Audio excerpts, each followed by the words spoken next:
Hallelujah, praise the Lord.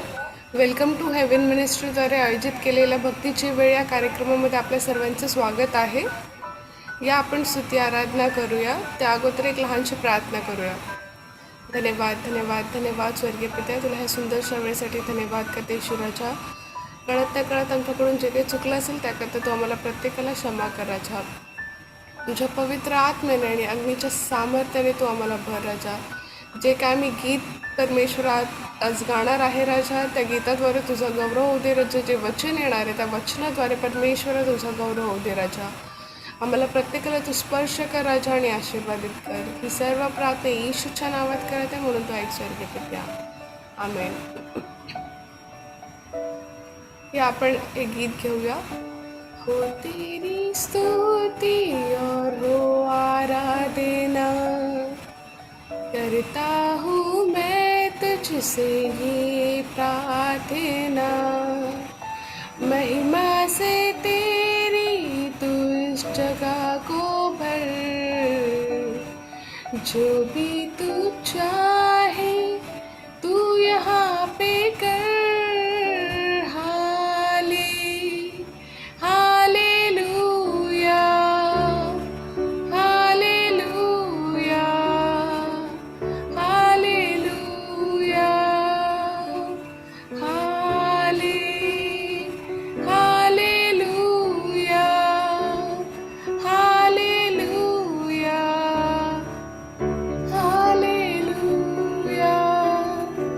करुणा से तेरी नया दिन दिखाता है.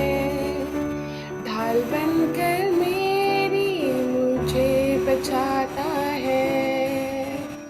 जब मैं पुकारूं तू दौड़ आता है. जब मैं गिरूं तू मुझे उठाता है.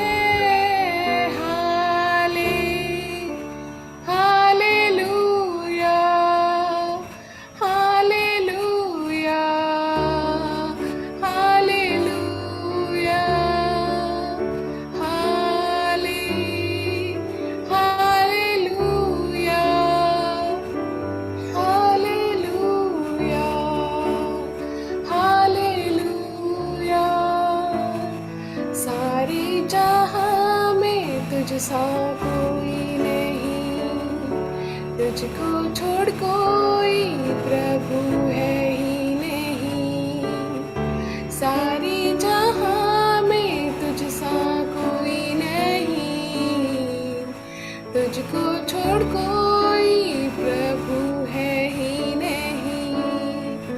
घुटने में देखो बस तेरे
धन्यवाद धन्यवाद धन्यवाद ईश्वर राजा. तुम्हाला पुन्हा एक वार सुंदरशा संधीबद्दल धन्यवाद करतो राजा. जे वचन येणारे राजा त्या वचनाद्वारे तो आम्हाला आशीर्वादित कर राजा. आणि खरोखर प्रभूजी आम्हाला प्रत्येकाला परमेश्वरा तू स्पर्श कर परमेश्वरा. आणि तुझ्या पवित्र आत्म्याने आणि अग्नीच्या सामर्थ्याने तो आम्हाला भर. ही सर्व प्रार्थना आम्ही येशूच्या नावात करत आहे म्हणून तो ऐक स्वर्गीय पित्या. आमेन. या आपण वचनात जाऊया. आपण मॅथ्यू याचा 14वा अध्याय याचं 19 वचन वाचणार आहे. मॅथ्यू 14 याचं 19 वचन आपण वाचूया. ॲक्च्युली आपल्याला मॅथ्यू 14 ह्याचं 14व्या वचनापासून मी वाचणार आहे.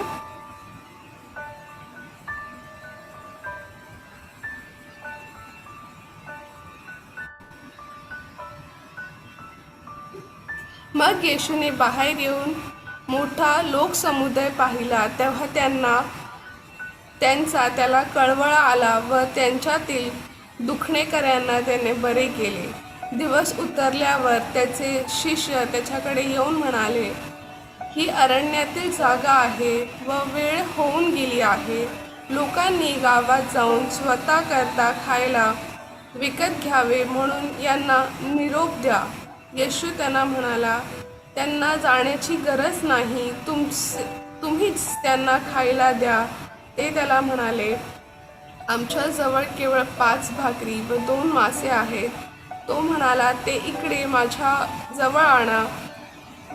मग त्याने लोकसमुदायांना गवतावर बसण्याची आज्ञा केली आणि त्या 5 भाकरी व ते 2 मासे घेऊन त्याने वर आकाशाकडे पाहून आशीर्वाद दिला आणि भाकरी मोडून शिष्यांना दिल्या व शिष्यांनी लोकसमुदायांना दिल्या. मग ते सर्व जेवून तृप्त झाले आणि उरलेले तुकड्यांच्या 12 टोपल्या त्यांनी भरून घेतल्या. जेवणारे सुमार 5000 पुरुष होते आणि शिष्य होते, शिवाय स्त्रिया व मुले देखील होतीच. तर जसं आता आपण हे वचन वाचलं, आपल्या सर्वांना माहीत आहे की ही स्टोरी जी आहे की येशूने कसं 5000 लोकांना त्या दिवशी जेवण दिलं.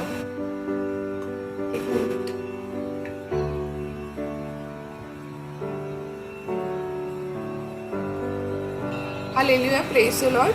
तर जसं आता आपण सर्वांनी पाहिलं की जे आपण आता वचन वाचलं की येशूने 5000 लोकांना जेवण दिलं. तर जेव्हा मी हे वाचत होती तर या स्टोरीतून देवाने मला एक गोष्ट सांगितली की इथे जे शिष्य होते त्यांच्या समोर एक मोठी समस्या उभी होती की एवढे 5000 जे लोक आहेत, त्या 5000 लोकांना आपण जेवण कसं द्यायचं, कुठून द्यायचं करून. म्हणजे त्यांच्यासमोर 2-3 गोष्टी होत्या की ते पहिले तर येशू मसीहकडे आले आणि त्यांना बोलतात की येशू मसीह, ही जागा तर अशी आहे की इकडे काही पण खायला भेटणार नाही. त्यात अजून लेट देखील झालेलं आहे. म्हणजे आता एकतर एवढं लेट झालं आहे, त्यात जागा अशी आहे की इकडे काही पण अवतीभोवती आहे नाही. इंग्लिशमध्ये लिहिलं आहे डेसर्टेड प्लेस. डेसर्टेड प्लेस म्हणजे ज्या ठिकाणी काही पण दुकानं नाही आहेत किंवा खाण्यापिण्याच्या गोष्टी आपण विकत घेऊ शकतो असं, किंवा काही पण असं म्हणजे बोलतात ना, तिथे अवतीभोवती फॅसिलिटीज नाही आहेत. तर तसं ते बोलतात की ती जी जागा आहे तिथे काही पण आहे नाही. तर आणि वरून उशीर देखील झाला आहे. तर आपण कसं या लोकांना जेवण देणार. म्हणून त्याचे शिष्य येऊन येशूला सांगतात, तुम्ही काय करा, या लोकांना गावी म्हणजे पाठवून द्या की त्या आसपासच्या गावात जातील आणि जेवण विकत घेतील आणि स्वतःसाठी खातील. तेव्हा येशू त्यांना बोलतो की तुम्ही त्यांच्यासाठी काहीतरी द्या म्हणून. तर ते तेव्हा त्यांना सांगतात की येशू मसीह आपल्याकडे, येशू त्यांना विचारतो की आपल्याकडे म्हणजे काय आहे खाण्यासाठी. तेव्हा ते बोलतात की आपल्याकडे फक्त 5 भाकरी आणि 2 मासे आहेत. येशू त्यांना सांगतो की ते जे 5 भाकरी आणि जे 2 मासे तुमच्याकडे आहेत ते तुम्ही काय करा, माझ्याकडे घेऊन या. आणि येशू काय करतो आपल्याला ठाऊकच आहे की तो स्वर्गाकडे हात करतो, वर करतो, ते प्रार्थना करतो, भाकर मोडतो आणि काय करतो, शिष्यांना देतो. आणि शिष्य काय करतात, ते 5000 लोकांना देतात. आता ही जे 5000ची संख्या आहे ही तर केवळ पुरुषांची आहे. तिकडे स्त्रिया आणि जे छोटे लेकरं होते ते देखील होते. तर त्यांचे ते किती होते त्याचे काही देखील कॅल्क्युलेशन्स दिलेले नाही आहेत. तर आज या वचनातून आपल्याला काय शिकायला भेटतंय. आपल्या जसं शिष्यांची परिस्थिती तिकडे अशी होती की त्यांना काळजी वाटत होती की एवढे जे लोक आहेत तेवढ्या लोकांना जेवण आपण कुठून द्यायचं. आणि म्हणून ते येशूला जाऊन सांगतात की तुम्ही ह्यांना पाठवून द्या म्हणून. तर मला देव सांगत होता की आपल्या लाईफमध्ये देखील असे प्रॉब्लेम्स असू शकतात. म्हणजे शिष्यांसाठी तरी ती परिस्थिती अशी होती. जर तुम्ही शिष्यांच्या परिस्थिती पाहाल तर त्यांच्यासाठी ती परिस्थिती अशी होती की त्यांना वाटत होतं की हे तर अशक्य आहे. म्हणजे एवढ्या लोकांना जेवण कुठून द्यायचं, कसं द्यायचं आणि कशा गोष्टी होणार आहे ही त्यांची काळजी होती. तर तसंच प्रियानो, आज आपल्या देखील आयुष्यामध्ये अशा गोष्टी असू शकतात किंवा आहेत की ज्याच्यामध्ये आपल्याला असं वाटतं की हे तर अशक्य आहे, हे तर होणार नाही. आजारपण असू शकतं किंवा कर्ज असू शकतं, कोणाचा फायनान्शियल प्रॉब्लेम असू शकतो किंवा इतर काही गोष्टी असतात की ज्याच्यामुळे आपल्याला ती परिस्थिती पाहताच आपल्याला असं वाटतं की हे तर अशक्य आहे, हे होणार नाही किंवा त्याला असं वाटतं की अरे ही तर म्हणजे बहुतेक वेळा एक एक्झाम्पल घेऊन मी तुम्हाला सांगते सहज समजण्यास करता की समजा कोणावरती तरी कर्ज आहे आणि त्याच्यावरती भरपूर कर्ज आहे, तर तो असा विचार करतो की हे कसं काय शक्य आहे, म्हणजे हे एवढं लोन आता माझ्यावरती मी काय करू, कसं करणार, तो ती व्यक्ती त्या गोष्टीची चिंता करत राहतो. परंतु इथे प्रियानो आपण जर पाहिलं तर इथे शिष्याने खूप सुंदर गोष्ट केली की ते लोकांनी चिंता तर त्यांना होती, परंतु त्यांनी चिंता करत ते बसले नाही, ते येशूकडे आले सरळ आणि त्यांनी येशूकडे येऊन येशूला सांगितलं की हे एवढे लोक इकडे आहेत, त्यांना घरी जाऊ दे, त्यांच्यासाठी आपण काय करू नाही शकत, तर त्यांना जाऊन काय करायचं तर पाठवून द्या की ते जवळच्या आसपास गावी जाऊन काहीतरी खातील. तर जेव्हा आपल्याला प्रॉब्लेम असते ना प्रियानो, तर आपण इतर लोकांकडे न जाता जेव्हा आपण सर्वप्रथम परमेश्वराकडे येतो, आपल्या जिवंत देवाकडे येतो, येशूकडे येतो आणि त्याच्याकडे जेव्हा येऊन आपण प्रार्थना करतो की माझे हे प्रॉब्लेम आहेत देवा किंवा माझ्या हे इश्यूज आहेत, तू प्लीज मला ह्याच्यात सहायता आणि मदत कर, त्यावेळेस आपण पाहतो की अनेक गोष्टी ज्या आहेत त्या परमेश्वर काय करतो आपल्या लाईफमधल्या सॉल्व करतो, आपल्याला त्या प्रॉब्लेममधून बाहेर पडण्याचं सामर्थ्य देतो, आपल्याला एक मार्ग दाखवतो. तर इकडे जसं आपण पाहतो की येशू काय बोलले त्यांना की तुम्ही घेऊन या माझ्याकडे जे तुमच्याकडे आहे, म्हणजे त्यांच्याकडे जसे ते 5 भाकरी 2 मासे होते, येशू बोलले ते माझ्याकडे घेऊन या. तसंच प्रियानो आपल्याला देखील जे काय आपले प्रॉब्लेम्स असतील, कर्ज असतील, आजारपण असेल, काही इश्यूज असतील, प्रॉब्लेम्स असतील, फायनान्शियल इश्यूज असू शकतात, आपल्याकडे जे प्रॉब्लेम आहेत ते प्रॉब्लेम आपल्याला कोणाकडे द्यायचे, नेऊन येशूकडे द्यायचे. जसं वचन सांगतं, येशू तिथे बोलतोय की तुमचं जे ओझं आहे ते तुम्ही मला द्या आणि माझं ओझं तुम्ही घ्या, कारण ते उचलण्यास हलकं आहे. तर सेम वे इकडे येशूने जसं त्यांना सांगितलं की ते जे आहे 5 भाकऱ्या आहेत 2 मासे माझ्याकडे घेऊन या, आणि येशूने त्यासाठी प्रार्थना केली, ती भाकर मोडली आणि शिष्यांना देऊन ती शिष्याने जेव्हा 5,000 लोकांना वाटली तर काय झालं की ते मल्टिप्लाय झालं. आपल्याला माहीत आहे की तेवढे 5,000 लोकांनी आणि वरून ते स्त्रिया आणि लेकरांनी खाऊन देखील परत 12 टोकऱ्या एवढं जेवण तिकडे उरलं. तर ज्यावेळेस आपण जे आपल्या लाईफमध्ये प्रॉब्लेम्स आहेत, जे आपल्या लाईफमध्ये संकट आहेत, जेव्हा हे प्रॉब्लेम्स आणि हे संकट जेव्हा आपण येशू मसीहकडे आणून देतो, त्याच्याकडे प्रार्थना करतो, त्याला बोलतो की देवा हे माझे प्रॉब्लेम्स आहेत किंवा हे माझे इश्यूज आहेत, तर देव काय करतो आपल्याला त्या प्रॉब्लेम्समधून बाहेर पडण्याचं एकतरी मार्गदर्शन देखील देतो आणि आपल्याला बोलतात ना, आपलं जे ओझं जेव्हा आपण प्रभूवरती टाकतो तर आपल्याला एक गोष्ट ठाऊक असली पाहिजे की देव जी गोष्ट आपल्याला करण्यास असमर्थ आहे ते त्या सर्व गोष्टी शक्य करू शकतो.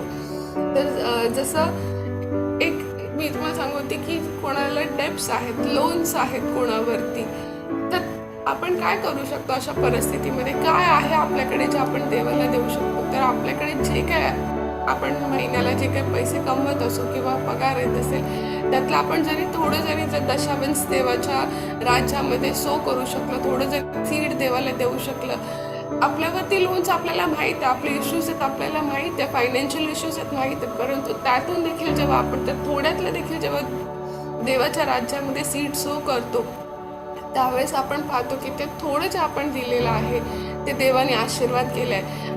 माझ्यासमोर चर्चमध्ये अशा 2 टेस्टिमनी झाल्या की जिथे ज्यांच्याकडे नव्हतं, परिस्थिती त्यांची नव्हती, तरी पण जेव्हा त्यांनी देवाच्या राज्यामध्ये एखादी सीड जेव्हा सो केली तर देवाने त्यांना किती अद्भुतरित्या मल्टिप्लाय केलं. एक सिस्टरांची अशी टेस्टिमनी होती की त्यांच्यावरती लोन्स होते, परंतु देवाने अद्भुतरित्या त्यांचे लोन्स पूर्णपणे जे आहे ते म्हणजे बोलतात त्यात ज्या लोकांकडनं लोन घेतलेले त्या लोकांनी सांगितलं त्यांना की तुम्ही लोन्स देऊ जे पैसे घेतले ते देऊ नका. तर परमेश्वरासाठी कुठलीच गोष्ट अशक्य नाही आहे. जेव्हा आपण एखादी गोष्ट म्हणजे बोलतात त्या एका चांगल्या हृदयाने करतो, आता एखाद्याने कर्ज घेतलं तर मे बी त्याच्यात रिअली तसे काही इश्यू असू शकतात म्हणून त्यांनी घेतलं, असं नाही की आपण फक्त आपले काय म्हणतात त्याला ते एक तुमचे जे डिमांड्स आहेत ते फुलफिल करण्यासाठी आपण फक्त लोनवर लोन घेतो आणि मग प्रार्थना करून देवाला जर बोलतो की क्षमा कर, हे लोन्स माझे काढ. असं नाही की देव करू नाही शकत, परंतु ते चूक आहे. आपण स्वतः चुकी करून आपण परमेश्वराकडे जर बोलतो आहे की तू हे लोन्स काढ.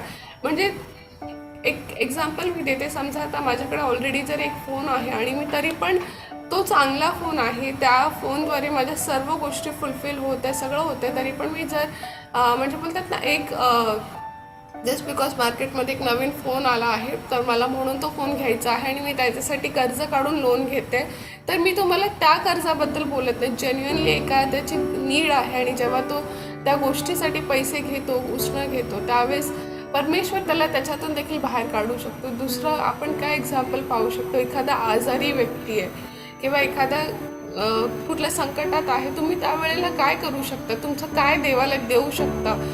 तुम्ही तुमचा वेळ, तुमची प्रार्थना, तुमचं फायनान्स, जे तुमच्याकडे तुम्हाला देवाने ज्या गोष्टी दिल्या, ज्या आशीर्वाद आपल्याला दिले, त्या जेव्हा आपण देवाला देतो, त्याचा वेळ जेव्हा देवाला देतो, तेव्हा परमेश्वर आपल्या लाईफमध्ये ज्या आपण गोष्टी दिल्यात, म्हणजे समजा एखादा जर व्यक्ती आजारी आहे आणि जेव्हा तो फार काही जर करू शकत नाही आहे, तर तो फक्त बसून प्रार्थना करतोय, परमेश्वराची स्तुती आराधना करतोय, तो जे त्याच्यानी बनतं ते तो जर करू शकतो, तर परमेश्वर तेच त्याची ती जी नीतिवाननी जे ते वागला आहे तो व्यक्ती, किंवा त्यांनी जे देवाच्या राज्यामध्ये त्याचा टाईम जो सो केला आहे, तोच परमेश्वर मल्टिप्लाय करून त्याला आशीर्वादित करणार.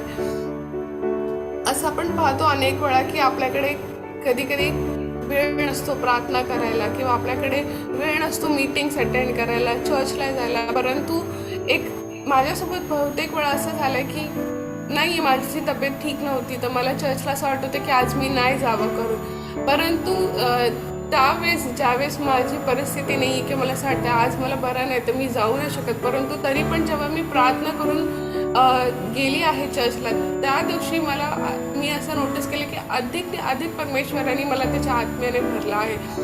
जे वचन येतं ते डायरेक्टली आपल्याशी बोलतं. परमेश्वर अधिक आपल्याला त्याच्या आत्म्याने भरतो आणि आशीर्वादित करत असतो. प्रत्येक वेळा प्रियानो कसं असतं, जेव्हा आपल्या लाईफमध्ये काही ब्लेसिंग्स यायचे असतात, तर एनिमी कसं असतं, आपल्याला त्या ब्लेसिंग्स घेण्यापासून थांबवण्याचा पूर्ण प्रयत्न करत असतो. परंतु जेव्हा आपण प्रार्थना करून परमेश्वराच्या राज्यामध्ये अजून पुढे जर चालत असतो, तर आपण आपले सर्व आशीर्वाद जे आहे ते प्राप्त करू शकतो. तसंच आपण इकडे पाहतो की जसं शिष्यांसाठी ती गोष्ट अशक्य होती, त्यांना असं वाटत होतं की अरे 5,000 लोकांना जेवण कुठून द्यायचं, आणि त्यांच्याकडे जे होते ते केवळ 5 भाकरी होते, 2 मासे. त्यांना माहीत होतं की एवढ्याशा ह्याच्यात तर एवढ्या लोकांचं जेवण होऊ नाही शकत करून. परंतु जेव्हा त्यांनी येशूकडे ती गोष्ट आणली, येशूने ते बोलतात तर प्रार्थना करून जेव्हा ती भाकर मोडून दिली लोकांना, तर ते मल्टिप्लाय झालं. तसंच जेव्हा आपण आपलं लाईफ किंवा आपला फायनान्स किंवा आपल्या ज्या गोष्टी आहेत, आपला टाईम जेव्हा आपण देवाकडे देतो, आपल्याला माहिती आहे की ही गोष्ट थोडंसं कठीण आहे किंवा होणं शक्य नाही आहे, पण तरी पण जेव्हा तुम्ही ती गोष्ट प्रभूकडे आणता आणि प्रार्थनेशील करता, तेव्हा परमेश्वर आपली तीच गोष्ट घेऊन आपल्याला मल्टिप्लाय करून देऊ शकतो. जसं की जर माझा फायनान्शियल इश्यू आहे, मला माहिती आहे की मला दरवेळेला ऑफरिंग द्यायला नाही जमत आहे, दरवेळेला मला दशांश द्यायला जमत नाही, परंतु जेव्हा मी जे आहे त्यातलंच देखील थोडं जेव्हा काढून देवाच्या राज्यात येते, तर आपण अनेक मोठे आशीर्वाद पुढे पाहतो. आणि अनेक अशा टेस्टिमनीज आहेत प्रियानो की ज्याच्यामध्ये नसताना देखील ज्यांनी दिला आहे त्यांना देवाने असं आशीर्वादित केलं आहे की त्यांच्याकडे आशीर्वाद बोलतात ना, असे एवढे आशीर्वाद त्यांचे ओव्हरफ्लो झाले की आशीर्वाद कुठे ठेवावे असं म्हणजे गोष्ट असते. त्यामुळे आपण वचन सांगतो ना की तुम्ही परमेश्वराला, जेव्हा आपण परमेश्वरासाठी एक देखील छोटी गोष्ट केली तर परमेश्वर ती गोष्ट ठेवत नाही. प्रभू आपला कर्जदार नाही, तो आपल्याला सर्व गोष्टी मल्टिप्लाय करून रिटर्न देतो. तर आपण या वचनाद्वारे परमेश्वर मला हेच गोष्ट सांगवतं की जे काही आपल्यामध्ये आपले इश्यूज असतील, आपले प्रॉब्लेम्स असतील, जे असेल ते जेव्हा आपण देवाच्या राज्यात आणतो, जेव्हा देवाला ते समर्पण करतो की प्रभू परमेश्वर हे आमचे इश्यूज आहेत, प्रभूजी तू ह्या इश्यूजमधून आम्हाला बाहेर काढ, किंवा हे हा माझा फायनान्स आहे, ह्याच्यामध्ये माझ्याकडे काही उरत नाही, परंतु मी तरी देखील तुझ्या राज्यात हे सीड सो करते, तू माझ्या फायनान्सला आशीर्वादित कर. तर जे तुमच्यासाठी अशक्य आहे ते प्रभू शक्य करू शकतो. जर काही प्रॉब्लेम्स तुमच्या लाईफमध्ये, तर प्रभू ते प्रॉब्लेम्स काढून तुम्हाला आशीर्वादित करू शकतो. याकरता की परमेश्वर आपल्याला इतरांसाठी एक आशीर्वादाचं कारण करण्याकरता. जसं आपण वचन पाहूया की मॅथ्यू 19 याचा 26 वचन सांगते की जे मनुष्यासाठी अशक्य आहे त्या सर्व गोष्टी काय परमेश्वरासाठी शक्य आहे. दुसरं इर्मायाचा 32 याचं 27 वचन इंग्लिशमध्ये मी वाचलं असं लिहिलं आहे, behold I am the lord the god of all flesh, is anything too difficult for me. देव बोलतो की मी परमेश्वर आहे, मी देव आहे. या सर्व जे आपण जे मनुष्य आहेत किंवा जे मनुष्य आहेत त्यांचा मी परमेश्वर आहे. काय माझ्यासाठी कुठली गोष्ट अशक्य आहे का, किंवा काय माझ्यासाठी कुठली गोष्ट डिफिकल्ट आहे का असं परमेश्वर बोलतो आहे, कठीण आहे का. दुसरं आपण वाचा हिब्रू 11 अध्यायाचं 6वं वचन आपण वाचूया. त्याच्यात परमेश्वर बोलतो, मी मराठीतून वाचते.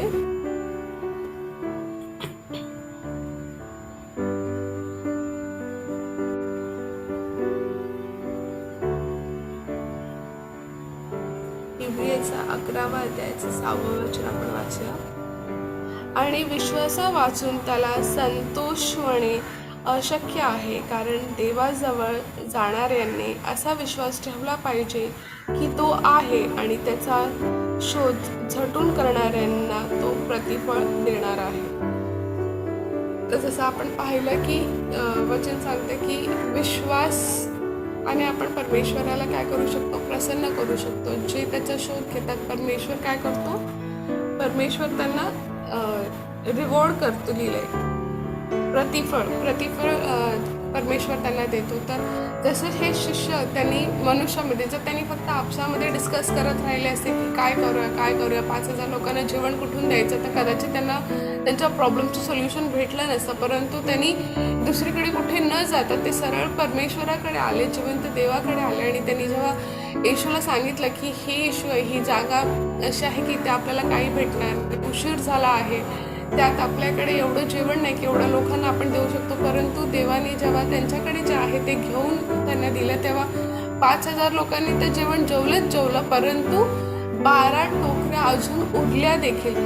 तसंच सेम वे प्रियानो, हे जे मेसेज आहे वचनाचा तो हाच आहे की आपण देखील जसं शिष्य देवाकडे, जिवंत देवाकडे आले, आपल्या येशूकडे आले, तसंच आपल्याला देखील आपले जे काही इश्यूज असतील, जे प्रॉब्लेम्स असतील, लोन्स असतील, तुमचा हेल्थ इश्यूज असतील, फायनान्शियल इश्यूज असतील, किंवा अजून कुठले देखील इश्यूज असू शकतात, ते तुम्ही देवाकडे आणा, प्रार्थना करा. परमेश्वर तुमचे प्रॉब्लेम्स घेईल, आपल्याला त्यातून परमेश्वर मार्गदर्शन पण करेल आणि आपल्याला असं आशीर्वादित करेल. परमेश्वर चांगली हेल्थ देऊन आशीर्वादित करू शकतो. कोणाचा फायनान्शियल इश्यू आहे तर त्याला फायनान्स देऊन परमेश्वर आशीर्वादित करू शकतो. कोणाचे लोन्स आहेत, आपल्यासाठी ते लोन्स अशक्य असतील, अरे एवढे लोन्स कसे फेडणार आहेत, परंतु देवासाठी अशक्य नाही. आपण जेव्हा प्रार्थनेत ही गोष्ट ठेवतो तेव्हा परमेश्वर नक्की आपल्याला त्या प्रॉब्लेम्समधून बाहेर काढून असं आशीर्वादित करेल की आपण इतरांसाठी आशीर्वादाचं कारण ठरणार.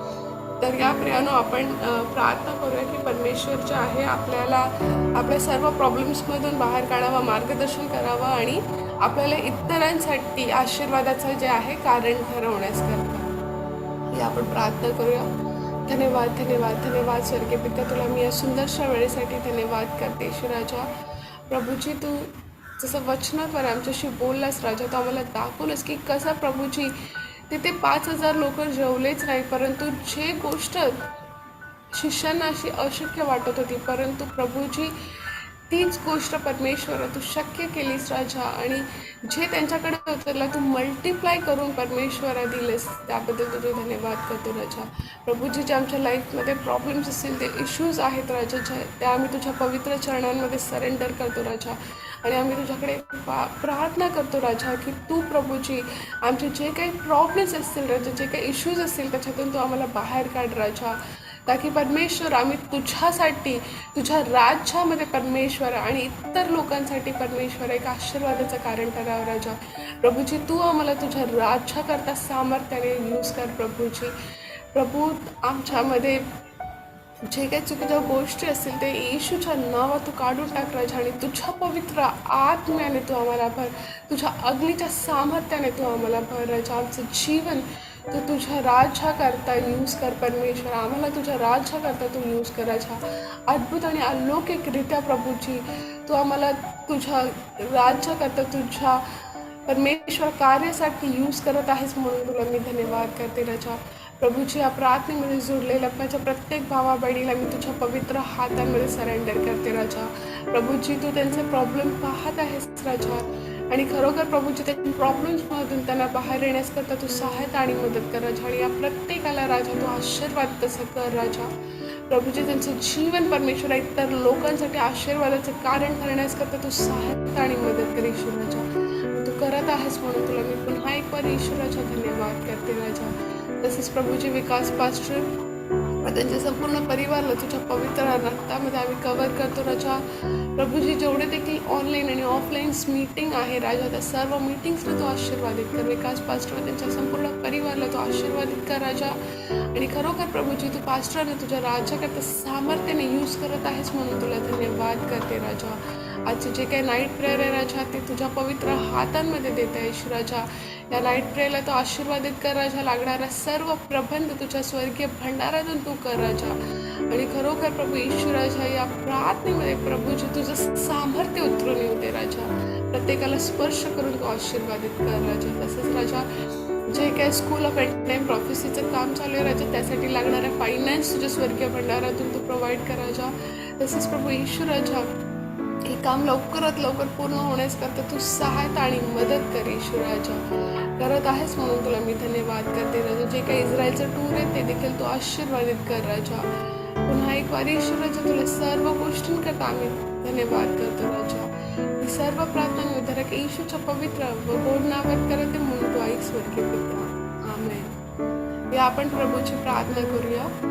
हे आमच्या स्वर्गातील पित्या तुझे नाव पवित्र मानले जाऊ. तुझे राज्य येऊ जसे स्वर्गात तसेच पृथ्वीवरील तुझ्या इच्छेप्रमाणे हो. आमची रोजची भाकर तू आज आम्हास दे. आम्ही जसे इतरांचे अपराध क्षमा केले तसेच तू देखील आमचे अपराध क्षमा कर. आणि आम्हास परीक्षेत आणू नकोस तर आम्हास वाईटापासून सोडव. कारण की राज्य सामर्थ्य आणि गौरव ही सर्व काळ तुझीच आहे. आमेन. हे आपण आपले दोन्ही हात उंचावूया.